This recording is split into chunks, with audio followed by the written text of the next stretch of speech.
Hello, Monetization Nation.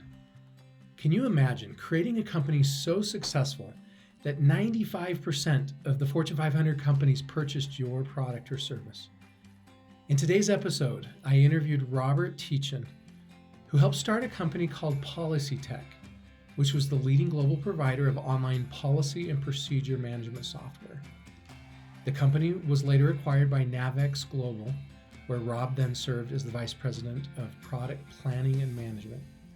NAVEX Global is now the largest ethics and compliance software and the largest policy and procedure software in the world. It had 95% of the Fortune 500 as clients. More than 350 higher education institutions are NAVEX clients. It has more than 13,000 customers and more than 70 million employees are protected by NAVEX. After NAVEX, Robert was president of Bitesize, a company that joins psychology, mentorship, and technology. Then Rob co-founded and ran Camtiva, which provides hospitals with a safeguard against improper billing. He now teaches entrepreneurial leadership, management, and strategy at BYU-Idaho. After this intro, Rob will share stories and secrets about some innovative and successful strategies he used to grow his highly successful organizations. Tectonic shifts are constantly transforming the earth and business, causing destruction and huge growth opportunities. I'm Nathan William, the host of Monetization Nation, where we learn how to leverage business tectonic shifts to transform monetization. I'm here today with Rob Tietjen. Rob has a master's degree in communications. He's served as the marketing director of a hospital for 8 years. He later started an international company called PolicyTech. Tell me about your entrepreneurial journey. Tell me your entrepreneurial story. Okay. So just to start out with, I had no desire whatsoever to be an entrepreneur. So it kind of started out where I actually ended up helping a brother build a small B2B website development business back in the 90s, before businesses knew what websites were. And so that was very difficult. But as I went around and tried to sell those, ended up actually landing my first job as I ended up taking the role of director of marketing at a local hospital I worked at. I hated healthcare, never wanted to go into healthcare either, but I actually loved it. I so much enjoyed that experience. I was also in charge of the education program, and it was just a fantastic thing. I learned some things about myself I didn't know. But while I was there, one of my family members said, "Hey, let's create a maze. You've seen all these corn mazes and straw mazes and stuff." And they had this great idea for an adventure maze made out of mesh, like construction mesh. And I really didn't want to do it, but you got to support the family. So I went out there and helped them try to figure it all out and work with them on processes and everything to make it work, and designing, getting the profit formula and all that stuff down, and marketing. And we had a great time, and then learned a great lesson about location, and had to close that business down just a few years later. So, but it was a fantastic experience because I really learned about how much my family could be trusted and how much that I could work with them. So that actually came into value later on in my life. As I continued at the hospital, there eventually came a point in time where we needed some software to manage our policies and procedures. And it was just a nightmare. We had 17 binders actually in every single department, about 35 different departments, those big, thick D-ring binders, full of policies and procedures. And nobody knew where anything was. And we're talking thousands and thousands of procedures. And I had a full-time staff who just went around and was changing them out all the time, even though nobody'd ever take a look at them. Nobody pulled the binder off the shelf. And so I called my brother up one day and say, "How would you like to build some software to help me manage this mess?" And he said, "Sure. How much does it pay?" I said, "Well, you're my brother." He didn't laugh. He knew that I was pretty much serious about that. So I finally went and I got some funds, and I said, "Okay, look, it's not a lot, but would you do it for this?" And he said, "Well, I'll give you a basic minimum viable product for that." So we did that, got something out there working for them. several years later, had another brother that said, hey, let's get this thing really built the way you want. Let's take it and try to monetize it and get it out on the market. And so we did. Took about a year of working every day, before and after work. And him, fortunately, he wasn't married or had any commitments. So he just lived in the parents' basement, because that's where all good companies start, and worked on that thing all day and all night. And a year later, we pumped out this product. And it was a slow start because I didn't understand the business world and how long, a sales turnaround is for something like an enterprise software. And so our sales didn't come for about 6 months. And then it wasn't probably till a year and a half later that they really started to be building growth. But eventually I ended up having to leave the hospital and go run this company. And I didn't want to, really had no desire, tried to get somebody else to do it. Finally decided I needed to do it. And I thoroughly enjoyed it. It was just a fantastic experience. And we just had a lot of great times, a lot of stress, of course, but built that thing for several years, and then pulled on some of the largest companies in the industry, worldwide companies, and eventually sold it off. And I did stay with that new company, as you mentioned, and I stayed on and was the vice president over. They actually was 4 different companies brought together, and I was actually in charge of all the software product design for all of those companies. And so I would oversee those and work with the CEO on that from one of the other companies. So wonderful experience, really loved it there. But eventually said, I think it's time to try something new, and left for a little while, tried the retirement thing. It's not for me. So I went back and started working on some other startups, and as well did a lot of consulting in the meantime. Till finally, one day I said, you know what, it's time to go teach. This is what I really wanted to do. And now I'm in a position where I can actually afford to do it, because with 10 kids on a teaching salary won't work very well. And it has been a fantastic opportunity being up here. Are there any success metrics you can share for NAVEX Global? I know that's a very successful company. How can we communicate that to our readers and establish that you're a credible expert because of what you've built? What do you feel comfortable? Well, NAVEX Global actually is now the largest ethics and compliance software in the world. And our software, we were the largest policy and procedure management software. We got to that point.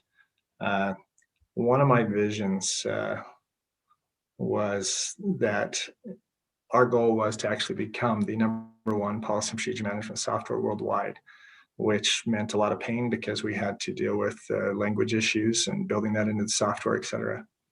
But we ended up pulling on some of the very largest companies. NAVEX Global, between us and NAVEX Global, we actually ended up having 95% of the Fortune 500 as clients. And yeah, you name a large organization out there that you can think of, and they're one of the clients. So that was fascinating. Starting where we were and to end up dealing with those kind of companies was a lot of fun. Absolutely. You're being very modest. And I love the statement where you shared about 95% of the Fortune 500 companies.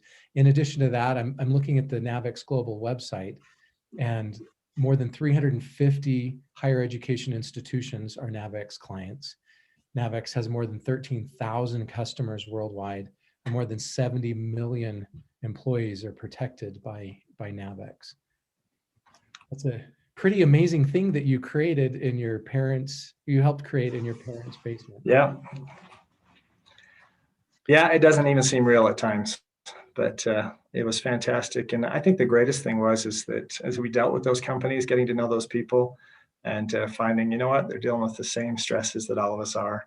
And I'm really good friends with a lot of them. They're just wonderful people out there. And so it was a lot of fun. Okay, so in this journey, let's talk about credibility first. What credibility stories or secrets have you seen in your entrepreneurial journey or in other companies that you could share with our listeners and viewers? Sure. It was kind of a difficult thing for a company like ours because we're not big enough to be on anybody's radar, and it's such a niche software to be just in this small, policy and procedure management. Like, who cares about that, right? And so you couldn't really show up on review sites where people would go and say, hey, we think this is amazing, or doing any comparisons between different software platforms. There was none to compare with. And so that was a very difficult thing for such an early stage enterprise software company. In our situation, a few of the things we did, and I know a lot of companies do this, go out to Inc. 5000 and grab that. A lot of new companies can go do that and say, hey, we're one of the top 5,000 companies in growth. And we actually, I think we're number 75 or something like that when we first got out there, which was really cool. But it's one of those things where it's why you just basically have to pay money in order to show up on their thing, and then they will evaluate you. And a lot of companies can do it. But that looked good on the website, so we could add some credibility, for our marketing that we have. They go, oh, these guys are an Inc. 5000 company. Yep. One of the coolest things for us, though, is we were, getting influencers. Influencers is huge. To get some who understand the product, understand what the value proposition is, and be able to share that with their audience is fantastic. And one of the things that happened to us, and this is kind of a funny story, is when I set my vision of that we wanted to be the worldwide leading global provider, I said, I'll know we'll achieve that when, one, we're able to pull a certain software company that's close to Seattle as one of our clients that I can't name. And the other one was if we could ever get the American Hospital Association to endorse us. I don't know why that was a big thing for me, but it was just because I'd just come from a hospital background, and I'd seen that they had endorsed other software companies. I thought, wow, that would be amazing if they would do that. Well, this was one of those tiny miracles for me, because one day they called us up and said, hey, we're looking at policy management software solutions, and we saw you and we'd like to review you. And this has only been a couple of years into our business. And the crazy part is I did not know when I had that goal that they actually only did a handful of software companies. Like, it's not like they did every single software company. They just had a handful that they actually endorsed, because they said, we don't really do that. There's just once in a while, there'll be opportunities of a certain type of software that we think makes sense. And so the fact that we got that, even when they just don't do that, was amazing. They actually compared us with 27 other providers. I didn't even know they existed. And we ended up getting the endorsement for them and maintain that endorsement still till today, because it was the leading solution at the time. And so I'd say going out, finding, organizations or whatever that can review you if you're in a position where there's just not a place where people can go and give reviews, is fantastic. Case studies is huge. I loved, I had a great mentor in sales who once told me, you never give away anything. If you're going to, everybody wants to give a customer a discount. The customer says, hey, I will do it, but only if you give us this discount. Always be prepared to do quid pro quo. Say, okay, well, I don't know if we can do something. Let me see. Come back and say, I'll tell you what, we can do this, even though you were planning on doing it anyway. We can do this, but in exchange, could you do something for us? And we did that like crazy. And we would get customers to give us case studies where they would then share with us, okay, I'll do basically a case study sharing how this has impacted our organization, do metrics, et cetera. And then we could publish those case studies out so that other clients could see it as well. Have clients actually be willing to be,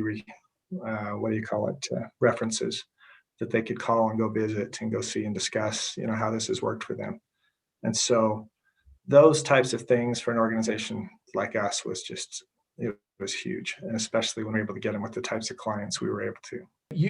To have 95% of the Fortune 500 as your customers, that's a pretty safe assumption that you guys were generating a lot of revenue. And a lot of that was, or almost all of that was recurring revenue. I assume they paid you every year, every month for access to that software. Yes, that is correct. And that, I think, is a fascinating model. It was really kind of new when we started.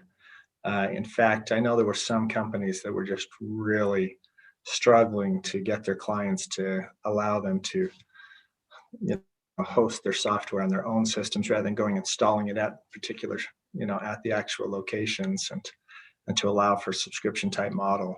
And that really has just changed the whole market. And having software as a service is very profitable, mostly because it allows you to know exactly what you're budgeting every year, and they already have it budgeted, so they know this is always coming out, and it's not always a decision they have to make every year. Should we do this again? It's just all set up and ready to go, and we know what we have to build off of, so it makes it a lot easier to maintain. So tell me about that decision-making process. When you guys decided to be one of the pioneers in the software as a service space, how did that decision-making process go? It was very difficult, to be honest, because especially hospitals and banks, they did not like the idea of their policies and procedures being somewhere that they didn't have access. Because what if their power goes down, their internet goes down, anything that might sever them from something that they have to give patient care immediately. And so for the first while, we just could not get it across. But eventually we just started saying, hey, look, it's this much, but if you want to do this on an annual basis, we can cut it down to this much, and that should fit in your budget. And we had enough clients that it wasn't as big a deal, start saying, yeah, we'll do it. But eventually they're saying, but we need proof that it's going to be up. And so we had to put in a lot of rigor behind it to prove that they're going to be up 99.9% of the time, and they're not going to have issues. And that was a little bit of a costly enterprise, but it was worth it. And eventually then, as we started to work with the others and explain, and I think it's only this year that they've actually finally said, okay, everybody, we're just going to be software as a service. You've all got to get off of your old models, but everybody trusts it now. We built the credibility by now that it's okay. Yeah. So. And the software as a service model has built its credibility that people are a lot more comfortable with. Yeah, exactly. Okay, are there any fun stories that are company lore or that you would like to share from your time building such a successful business? Some times where things didn't go right or things did go right. But we'd love to hear a few more stories if you'd like to share those. Yeah, you bet.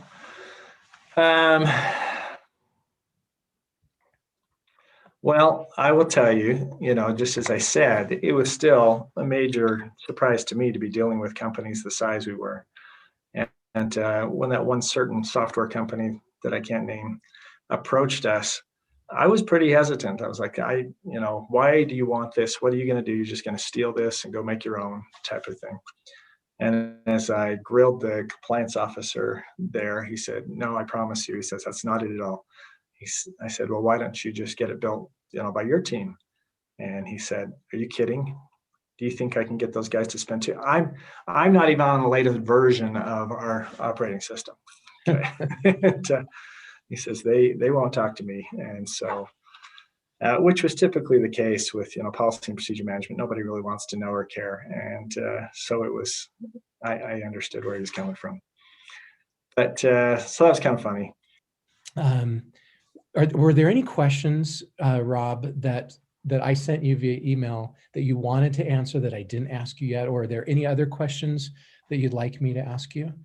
This has been a really good interview. I'm really excited to publish this, and I will let you view the edited version before we publish it. Make sure you're okay with it. Make sure you're not saying something that's going to get you in trouble with NAVEX or something like that. No, I don't think there's anything. Those guys, like that last story I told you, they tell the same story all the time. Right. Like that guy, he stood up to me and and they think it's hilarious. I think it's fun. So there's nothing that I'm too worried about that I've said. Do you guys talk about job to be done? Do you know what I mean by that? Yeah. Share what you'd like to share on that. I guess my question is do you ever explain that? Should I explain it at all? Kind of what that means and how it applies? Yes, please. The audience, the viewers of this are entrepreneurs of all the entire spectrum of entrepreneurship. So Okay. yes, please explain it. So some will get it, some will know what we're talking about, and some aren't. Well, why don't I've got a list of about 6 things I can go through quickly and just share some thoughts on each one if you want, and then you can decide what's good to keep. Okay. So if you just want to go with your 4th question, I guess, any stories or secrets I can share? Monetization. What's the question you want me to ask you? Any stories or secrets you'd like to share about digital monetization? Okay. Is that right? Okay, so Rob, do you have any stories or secrets about digital monetization that you would like to share? Yeah, there's a few things. So when we try to convert our clients into actual sales, a few things that we found are very helpful. One is we were doing our website development and our SEO and our conversion tracking.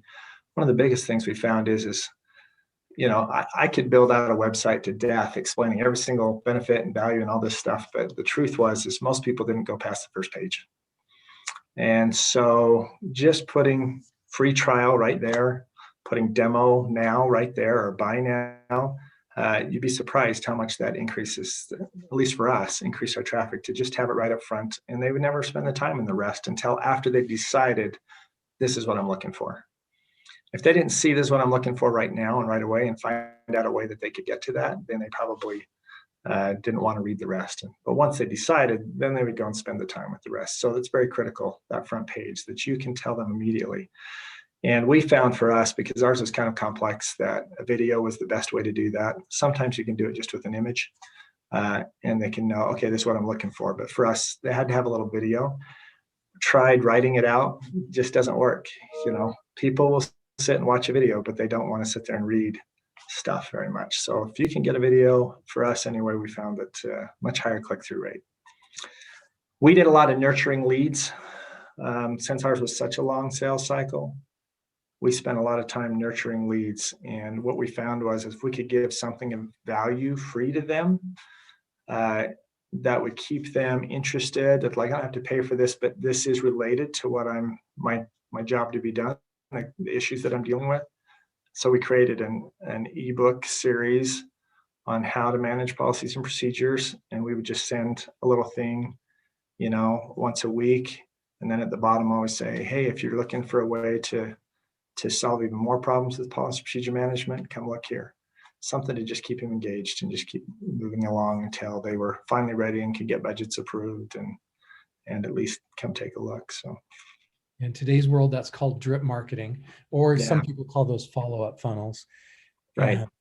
Those are highly effective, and it sounds like those were highly effective for you, selling 95% Definitely. of the Fortune 500 companies, especially for the higher trust sales, the ones that have longer sales cycles. You can nurture those relationships over time so that when they're ready to make a purchase, they know who to turn to and they trust you more because of that process. Yes, exactly. Sounds like you were ahead of your time with a lot of these things. We were blessed in a lot of ways, really grateful, and had a lot of great mentors. That is one thing I am really grateful for. I was linked up with several people who are willing to educate me and to share with me. And so it's time for me to pay it forward. Thank you for sharing. Those are some really good stories.